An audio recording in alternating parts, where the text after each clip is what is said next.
On peut être agent immobilier aujourd'hui sans avoir de formation dans l'immobilier. On peut dire du jour au lendemain, alors ça c'est valable pour ce qu'on appelle les agents commerciaux qui sont indépendants et qui ne dépendent d'aucune agence entre guillemets, on peut dire du jour au lendemain de passer de peintre en bâtiment à dire je vais être agent immobilier, chouette pour le plaisir.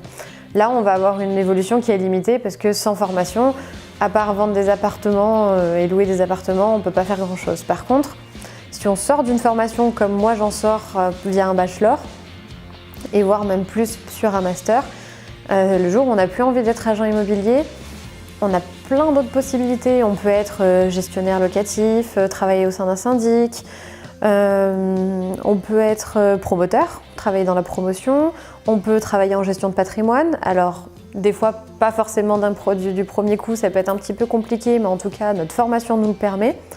Et du coup, on peut avoir un secteur qui va être très varié, travailler dans le logement social par exemple, avec un bailleur social.